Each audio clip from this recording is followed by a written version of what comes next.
Assalamualaikum warahmatullahi wabarakatuh. Bismillahirrahmanirrahim. Alhamdulillahi rabbil alamin. Wa afdalus salati wa atamu taslimi ala sayyidina Muhammadin wa ala alihi wa sahbihi ajma'in. Rabbi syrah li sadri wa yassir li amri wahlul 'uqdatam min lisani yafqahu qawli. Subhanaka la ilma lana illa ma 'allamtana innaka antal alimul hakim.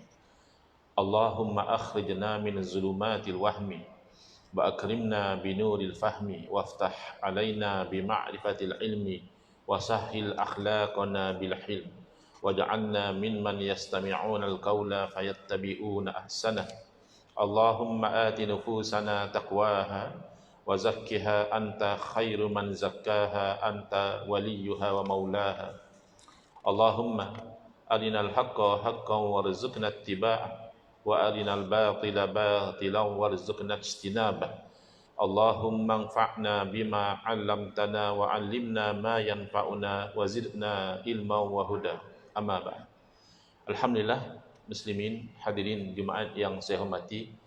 Moga-moga kita semua dirahmati dan diberkati oleh Allah Subhanahu wa taala, dan moga-moga kita semua dikurniakan oleh Allah Subhanahu wa taala kefahaman yang baik di dalam urusan agama, sesuai dengan sabda junjungan Nabi kita Nabi Muhammad sallallahu alaihi wasallam, man yuridillahu bihi khairan yufaqihuhu fid din.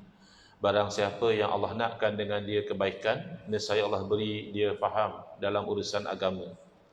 Dan moga-moga kita semua dikurniakan oleh Allah Subhanahu wa taala akhlak yang mulia, sesuai dengan sabda Nabi sallallahu alaihi wasallam, innama buistu liutammima makarimal akhlak. Hanya saja saya dibangkitkan demi untuk menyempurnakan kemuliaan akhlak. Alhamdulillah, hari ini insya-Allah kita menyambung pengajian kuliah Jumaat bulanan, hari Jumaat yang keempat, anjuran surah Jumaat Khalid bin Al-Walid, IPK Shah Alam, Selangor, menggunakan kitab Kekeliruan Umat. Inilah jawapannya susunan Al-Fadhil Ustaz Mahathir bin Haji Jul hafizahullah taala wa nafa'ana bihi wa bi'ulumihi fid daraini amin. Alhamdulillah, kita telah sampai ke penghujung bab yang pertama. Kerana kita banyak kali tergendala, saya tidak dapat hadir kerana pelbagai sebab, maka agak lambat kita nak mengkhatamkan bab yang pertama. Tapi insya-Allah hari ini adalah kesimpulan dari bab yang pertama, iaitu berkaitan tentang tajuk bid'ah. InsyaAllah dalam tempoh sebelum daripada masuk waktu Jumaat ini, kita bagikan poin-poin, mungkin kita boleh katakan understanding bid'ah, make simple. Sebab sekarang ni isu bid'ah ini masih lagi menjadi satu kekalutan, kekeliruan dalam fikiran sebahagian umat Islam, dan punca perbalahan, pertikaian, mungkin juga permusuhan sesama saudara seagama. Baik, jadi yang pertama, apa tajuk pun kita nak bincang, kita kena faham takrif, definisi. Apa dia takrif bid'ah? Dari segi bahasa mudah sahaja, satu perkara baharu yang dahulunya tidak ada, maka itu dinamakan bid'ah. Ihdatsu syai'in ma lam yakun. Buat satu perkara yang dahulu tidak ada, namanya bid'ah. Tidak kisahlah perkara itu urusan dunia atau agama, perkara itu baik atau buruk, kalau dahulu tidak ada, sekarang baru ada, maka namanya bid'ah. Itu dari segi bahasa, the literal definition. The technical definition dari segi syariah, istilahan, takrif itu ulama ada dua pendekatan. Satu pendekatan yang umum dan satu pendekatan yang khusus. Bila kita kata pendekatan itu umum, berarti takrif itu meluas, iaitu fi'lu ma lam yu'had fi asri Rasulullah sallallahu alaihi wasallam. Perbuatan yang tidak dilakukan di zaman Nabi sallallahu alaihi wasallam, maka apa sahaja yang baru yang zaman Nabi tidak dilakukan, dia akan masuk dalam istilah bid'ah. Untuk pendekatan yang pertama.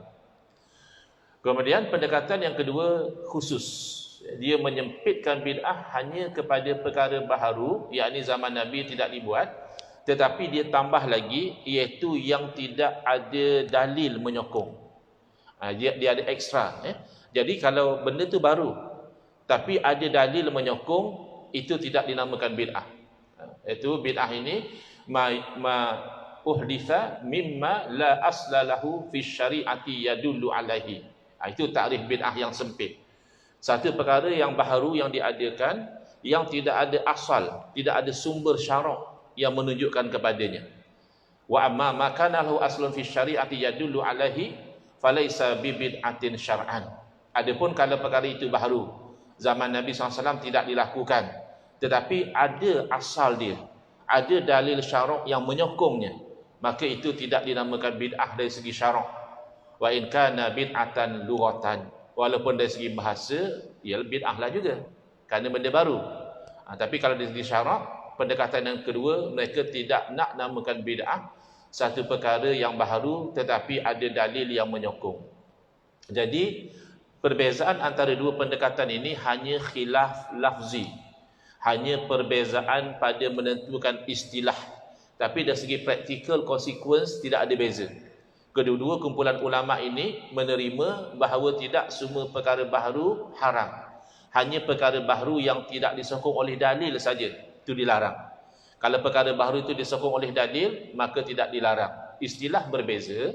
Ulama pendekatan yang umum, oleh kerana mereka awal-awal lagi segala perkara yang zaman Nabi tak ada nama bid'ah, maka perkara baharu yang disokong oleh dalil mereka namakan bid'ah hasanah.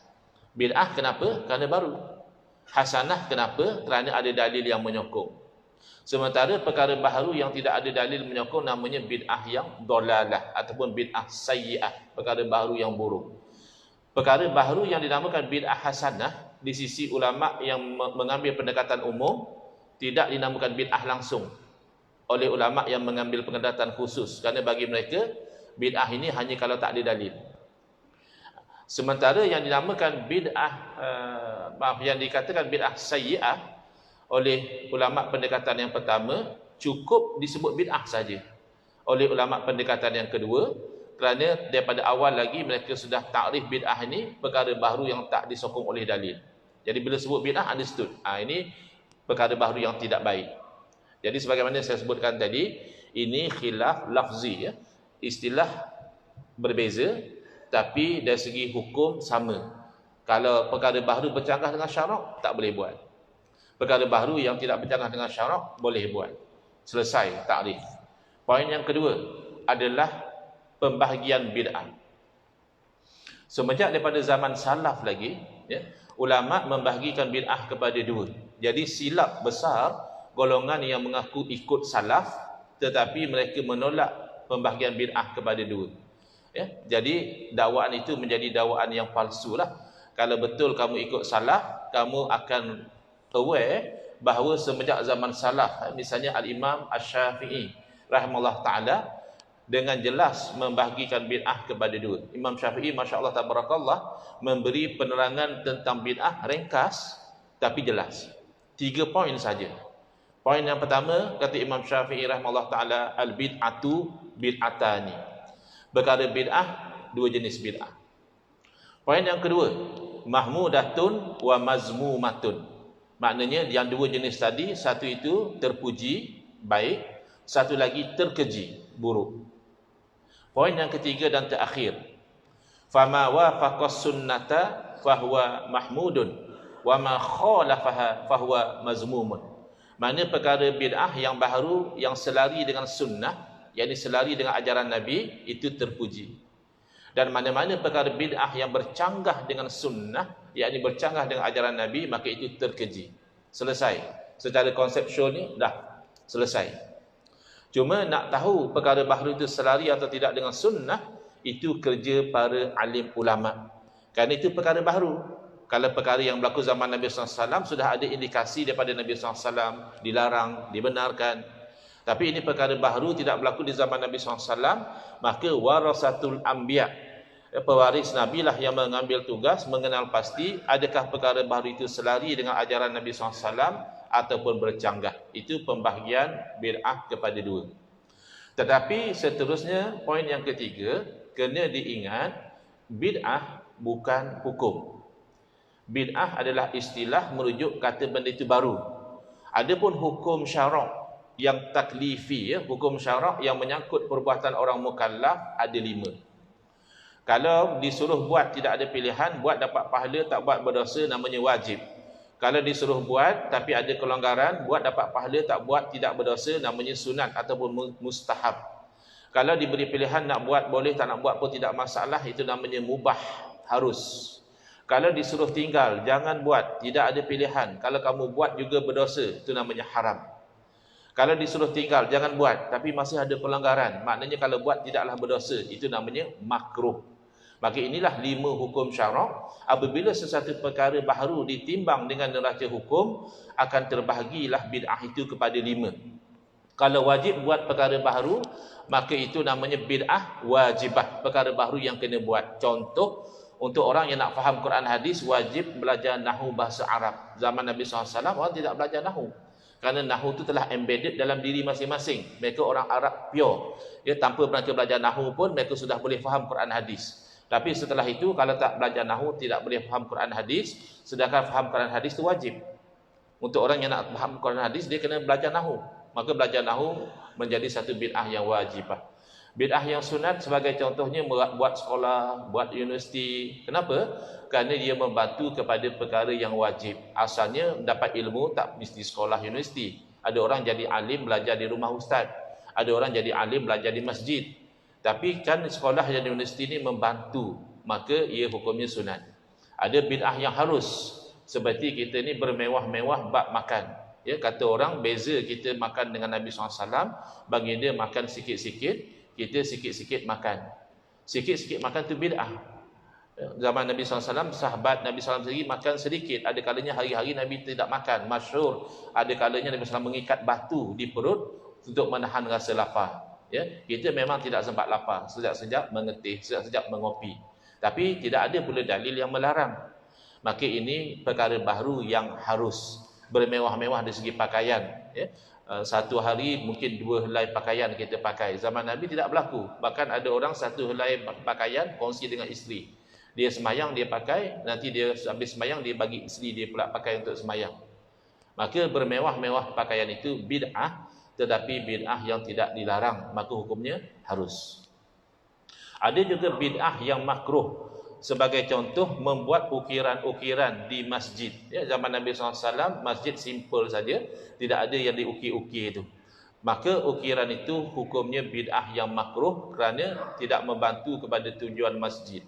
Kalau nak kira, ada juga yang tak ada zaman Nabi tapi tidak makruh. Contohnya kapet, contohnya aircon, contohnya kipas. Ya, ini semua juga tidak ada dalam masjid zaman Nabi SAW. Tapi kenapa ukiran yang jadi mangsa makruh? Kerana yang lain ini masih membantu tujuan masjid. Tujuan masjid nak ibadah, tujuan masjid nak majlis ilmu. Dengan adanya kapet, adanya aircon, adanya kipas, orang beribadah selesa. Orang menuntut ilmu juga selesa.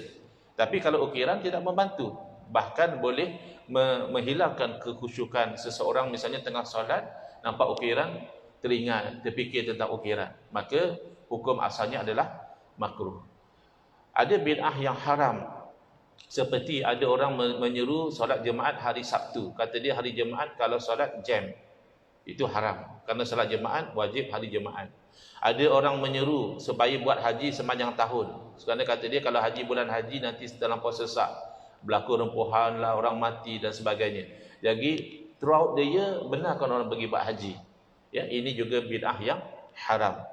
Kemudian segala bid'ah dalam akidah haram. Ya, tidak ada bid'ah hasanah dalam perkara akidah. Kerana akidah wajib sama macam akidah Nabi SAW. Mana-mana akidah yang berbeza dengan akidah Nabi SAW, paling-paling koman hukumnya haram, pelakunya berdosa besar, jadi fasik. Boleh jadi setengah bid'ah dalam akidah membawa kepada kufur. Ya, orang tu boleh terkeluar dari Islam kerana membuat bid'ah dalam akidah. Jadi ini pembahagian bid'ah kepada 5. Selesai. Timbul persoalan lagi. Bila ulama mengatakan ada bid'ah hasanah, mana dalil? Kan agama kita terbina atas dalil, bukan hanya sangkaan-sangkaan sahaja. Ya? Baik. Mana dalil ada bid'ah hasanah? Dalam kitab ini disebut 1 dalil ayat Quran, 1 dalil daripada asar perkataan dan perbuatan sahabat, dan 3 dalil daripada hadis Nabi SAW. Dalil daripada ayat suci Al-Quran menunjukkan adanya bid'ah hasanah. Ya, hati-hati ya, orang yang anti bid'ah hasanah. kamu biar buka fikiran, buka dada, tengok dalil. Jangan taksub kepada apa yang kamu faham daripada ustaz kamu semata-mata. Ya? Ustaz kata mana ada bid'ah hasanah. Hati-hati. Kerana kalam itu bercanggah dengan kesepakatan para ulama semenjak zaman salaf. Ya, semenjak zaman generasi awal lagi, mereka tidak menolak perkara baharu yang baik.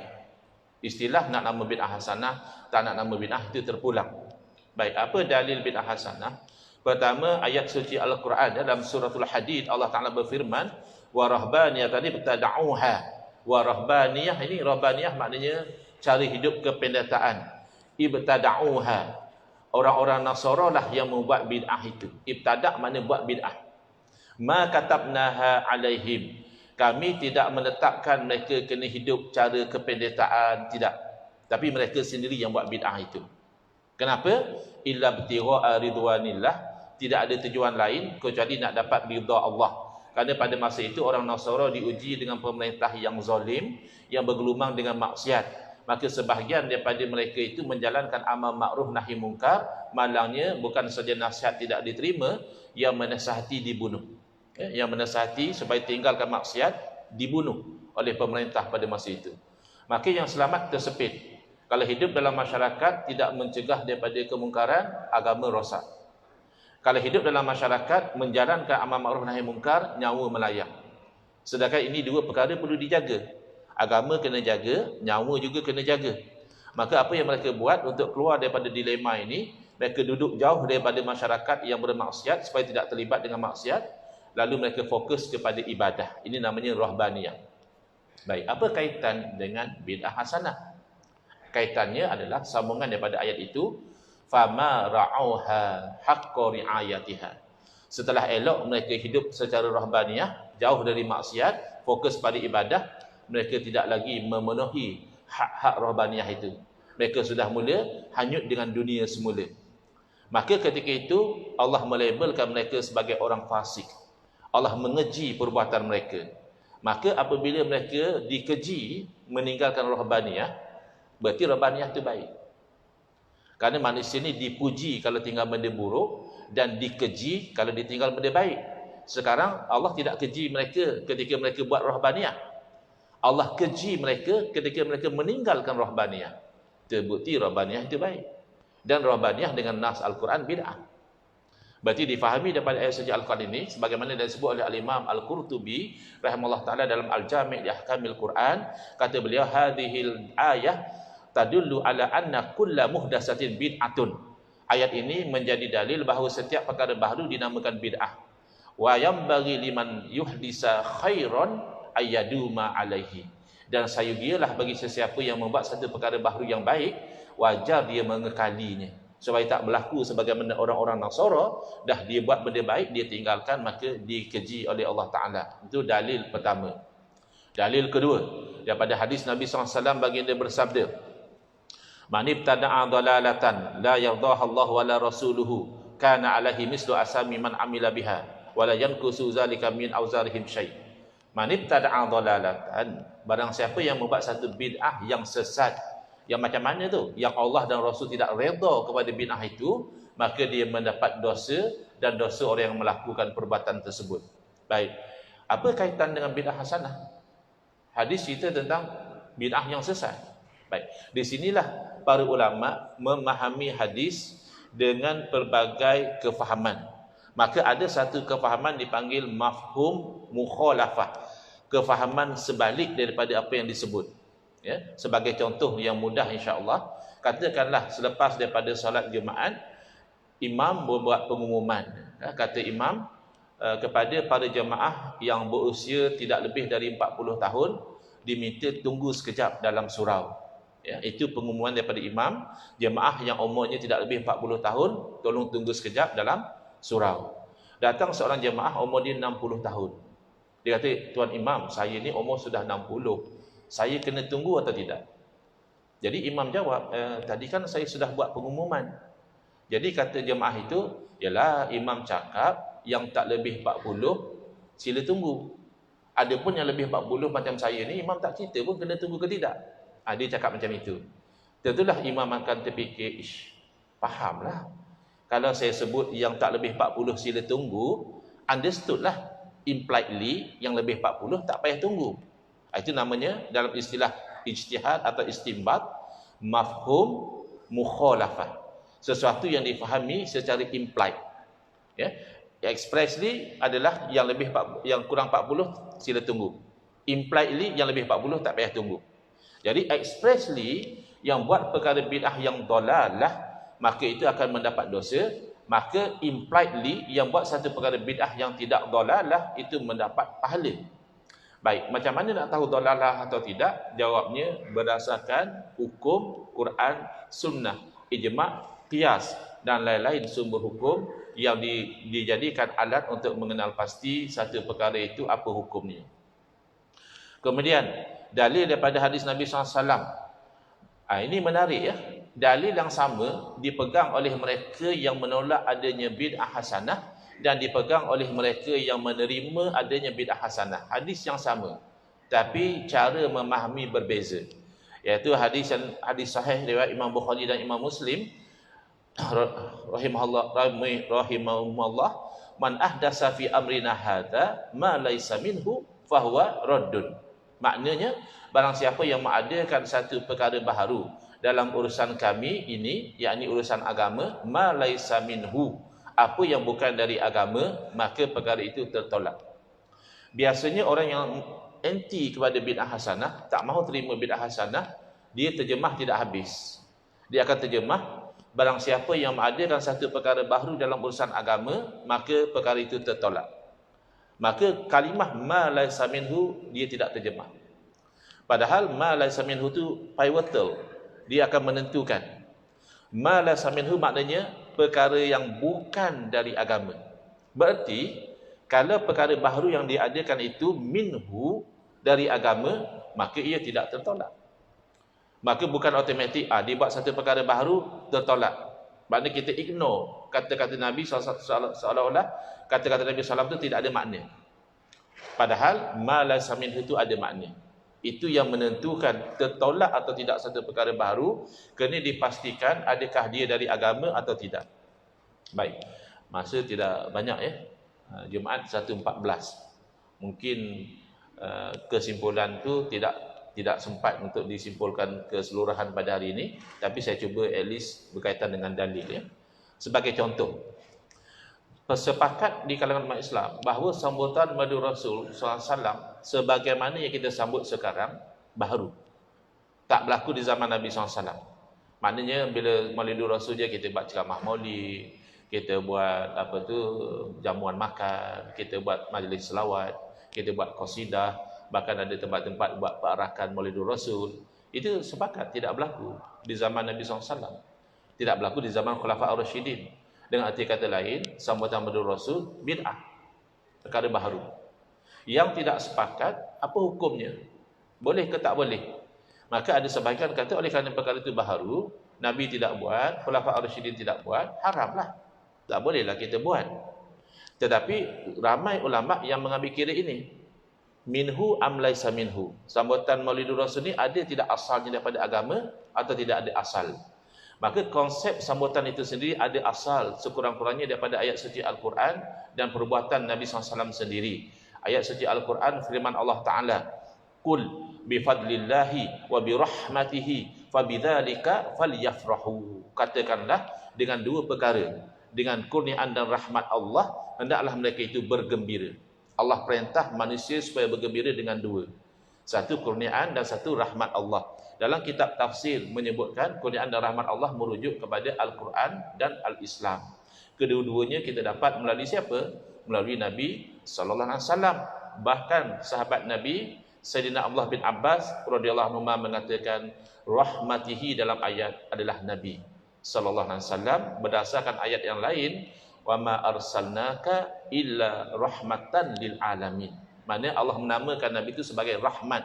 Maka kita disuruh bergembira dengan Nabi SAW. Macam mana caranya tidak ditetapkan.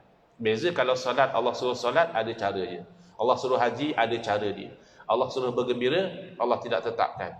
Maka kembali kepada kaedah umum, bila Allah perintah tanpa Allah perincikan, maka bolehlah kita bergembira dengan apa cara sekalipun, syarat tidak melanggar syarak.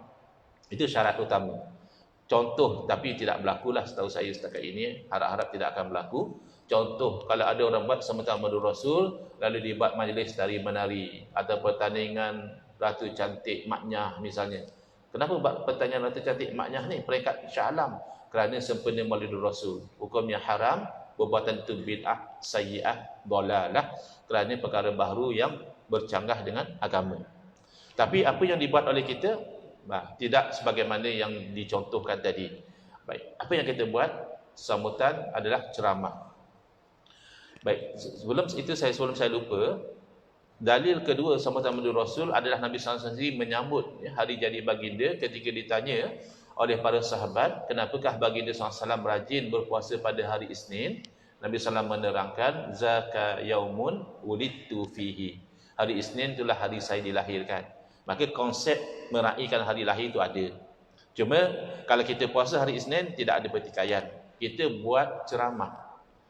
Dan Nabi tak ada ceramah sepenuhnya Maulidul Rasul. Kita buat. Baik. Maka persoalannya, ceramah Maulidul Rasul ni adakah dari agama atau bukan?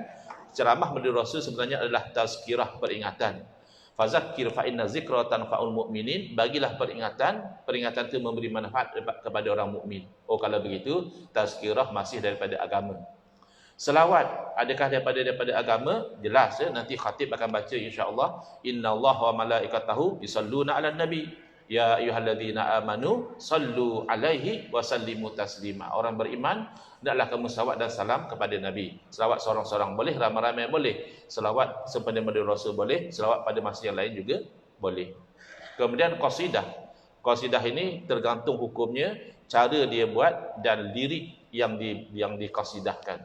Kalau caranya betul, tutup aurat, sopan, liriknya juga memuji Allah, memuji Rasul, tidak masalah. Seminit lagi. Jadi tercungap juga nak habiskan seminit. Wallahu alam, jelas senangnya kan. Jadi yang terakhir itu perarakan. Perarakan itu berjalan ramai-ramai. Hukum asal berjalan ramai-ramai harus boleh berubah hukumnya. Misalnya buat perarakan LGBT, pakai spender, pakai baju, nak sokong LGBT, jelas haram. Perarakan yang langgar habis kedai-kedai orang tepi jalan, runtuh habis warung-warung orang, ya haram. Tapi kalau perarakan yang tersusun, yang teratur, tutup aurat, sekadar menzahirkan kegembiraan, sama ada perkahwinan, sama ada maulid, maka itu hukumnya harus dibenarkan. InsyaAllah kita sambung pada kuliah yang akan datang, sambungan tentang dalil, satu lagi hadis Nabi SAW, dan satu asar para sahabat, dan seterusnya. Bismillahirrahmanirrahim. Alhamdulillahirabbil alamin. Wassalatu wassalamu ala asyrafil anbiya'i wal mursalin wa ala alihi washabbihi ajma'in. Allahumma shrah sudurana wa ahsin akhlaqana wa azim ujurana wa nawwir qulubana bi nuri hidayatika kama nata'udhu min syamsika abadan abada bi rahmatika ya arhamar rahimin. Walhamdulillahirabbil alamin. Amin ya rabbal alamin.